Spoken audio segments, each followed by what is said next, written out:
Welcome to SciTech Culture with Steve Kern and Ben Warner, where we examine science, technology, and culture in the 21st century. Visit our website at scitechculture.com.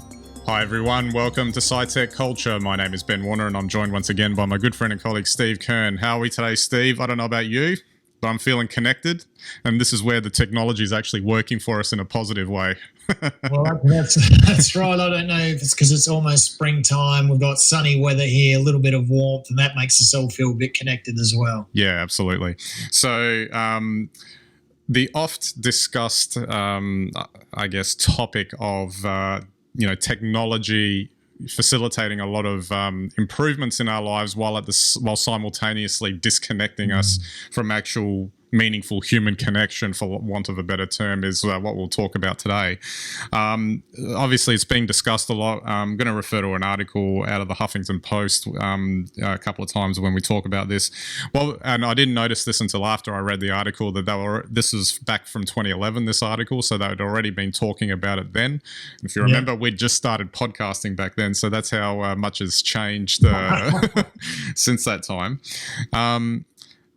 The thing that is interesting is that if we start with that dichotomy at the beginning of all of these technologies in theory and in principle, whether it's devices or apps or whatever has been designed by some ingenious developer or hardware engineer or whatever, have set building blocks in place that could potentially facilitate excellent communication between people, yet somehow we've all, how would you put it, subconsciously started to use these tools in a way that has disconnected us, which means that instead of us getting together in person for a coffee, we're messaging each other, or even when we get together for a coffee, we don't talk, we just post. Yeah, exactly. So is that just I just find that fascinating, really. I mean, that's the crux of the issue at hand. We can go into specifics shortly, but I don't know about you, but do you find that it's almost like a human irony to that, in a way, that it's played out that way? It's sort of like an unintended consequence of something that I guess was intended to be designed to have a more positive outcome. Well, I'd take probably a historical point of view. So when I first started using the internet at university, the only people you met on the internet were other people at universities all around the world. And it was a real democratization and it was a real connection. And I've got friends today that I've known for years through that process. Obviously, through the 2000s, that began to change.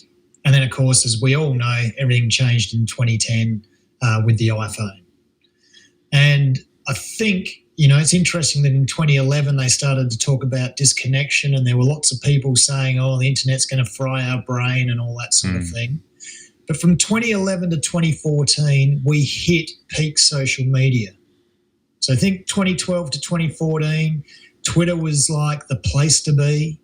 Facebook used to brag about having 2 billion users on there every day, and now they talk about having 150 million. Of course, I never believed the 2 billion in the first place, but I think we're actually swinging around. So sure, we have become more disconnected, I think, on one level, but I actually think that's changing. I don't know whether it's changing better or we're becoming less disconnected, but the way in which we're being disconnected now, I think, is different to what it was, as always, in very short time frames in this modern age. So 3 years ago was ancient history, and 5 years ago, 2014, when it was peak social media usage, is now different again. Well, if we stick with social media for an instant, before we move on to other things, the thing that kind of gets me with the behaviours around posting to social media while you're in a social setting is how much it throws you out of the actual experience that you're in. So it's one thing, like for instance, I was walking to work yesterday, and there were some cockatoos in the just in a park nearby that were doing, I don't know, some weird behaviour. They were just walking around on the ground and picking at things, and I saw an opportunity for some interesting photos, so I stopped, took some photos, and then a bit later in the day I did some posting, and but there wasn't like other people around as such to do that. But then you've got the other sort of instance where you're in a group social setting and you do that, and it disconnects you from what you're actually doing. And it's not the actual technology itself or the app that's doing it, it's your behavior in thinking, I've got to post that. No, you don't have to post that. You can just, maybe if you really want to, you can take a photo of it at the time and you can post it the next day if you want. But you should really be actually engaging in the experience so that you can actually experience it. Otherwise, and I think we're all guilty of it. I've done this as well, and I've stopped, I haven't done it for a long time, but I noticed the last time I did something like that, it's like you don't make a meaningful memory of the actual event. And that, I think, is a real problem.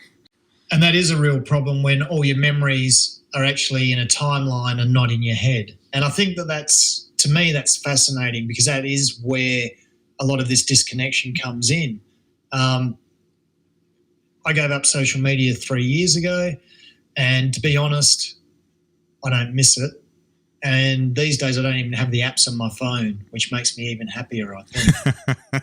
but this is a really interesting point, and I think it's a very different conversation now to how it was in 2011 to 2014 when it was the rise of social media. The reality is, in our day-to-day lives, we're better connected than ever before, better connected to services, to products, and to things that actually help us in our daily lives, whether it's internet banking, whether it's getting insurance, health advice, whatever. But it's the social disconnection that's a problem. Yet the flip side is, while we regularly talk about how polarised opinions are and echo chambers, we're better connected, say, to Trump through his tweets than ever before, to the political process, whatever you think about it. If people have a cause, we're better connected to that cause. Whether or not you agree with it may or may not be irrelevant. And that, to me, is really interesting, because we're better connected in a lot of ways, but as people also point out, there's a disconnection, and that is usually to the other side or the other opinion. That's true. But you mentioned too the social aspect to it, and that's probably the part that's getting, the bad sort of end of the stick here in terms of maintaining that. I'm sure, as you would know, that there's an actual reaction that's going on in your brain and inside of you when you literally are talking physically to another person in front of you, as opposed to through a screen or through messaging or whatever. It's interesting in that article that I read in the Huffington Post, where they're talking about face-to-face interaction creates more than communication. It creates memories.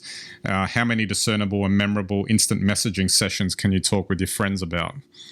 And that's right. and that's the part that I find fascinating. But it also just doesn't stop with things like devices and apps.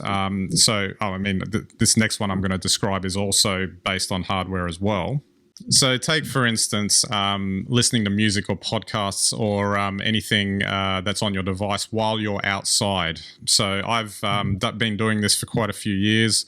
You just chuck your buds in, you head outside, you're listening to music, you're listening to podcasts, and essentially you're just plugged in effectively. But there's an insidious thing that happens when you do this, that if you plug yourself in like that and you don't take any time to take a break, you actually are disconnecting yourself from the outside world as you're walking through it. And it's a very bizarre type of thing to do. So I started doing this a little while ago. I deliberately stopped listening to music and podcasts while I was outside, and all of a sudden you start to feel everything again, I don't know if connection's the right word, but you just feel like you're there and you can actually interact with the environment.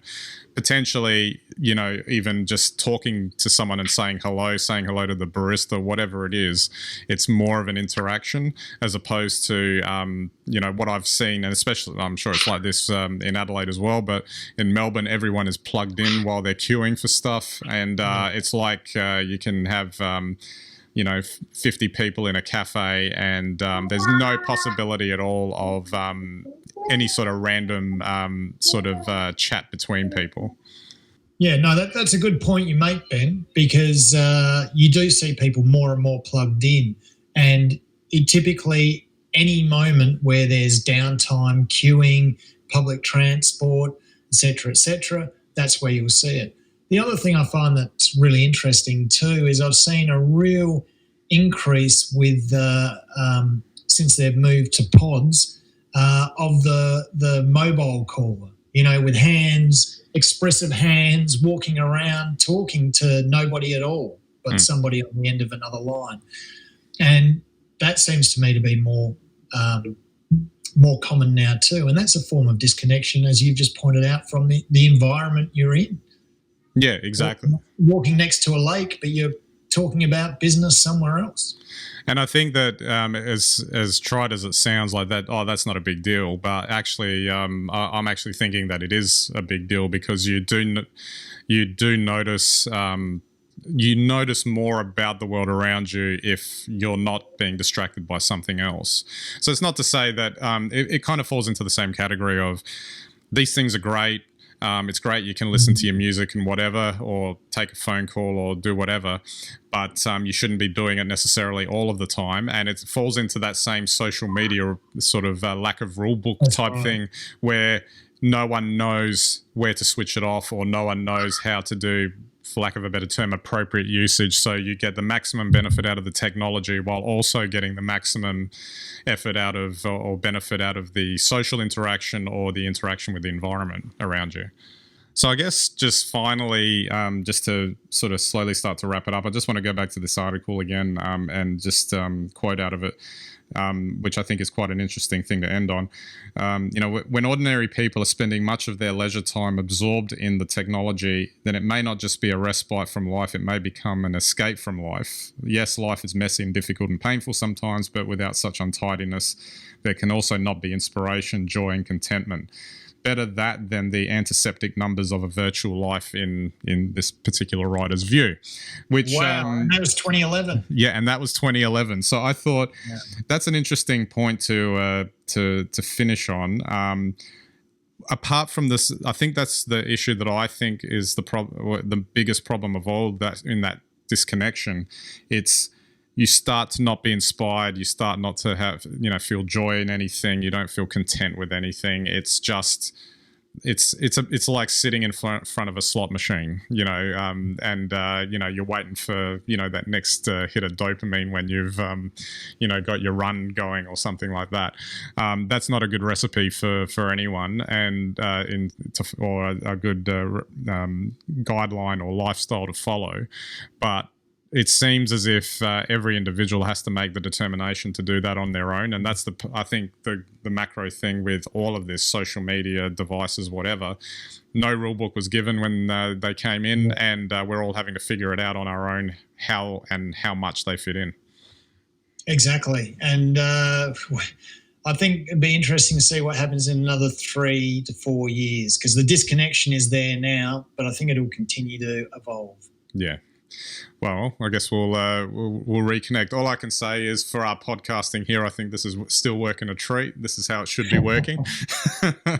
But maybe spend 5 minutes not on your phone today, and just go out and enjoy the sunshine if you can. All right, so that's it for this episode today. So don't forget our website, scitechculture.com. You can get all of our links and content there. You can subscribe to our YouTube, Vimeo channels, our blogs, etc. And hope you enjoy the content, and we greatly appreciate your visit to our website. All right, so that's it for this episode. We'll catch you next time.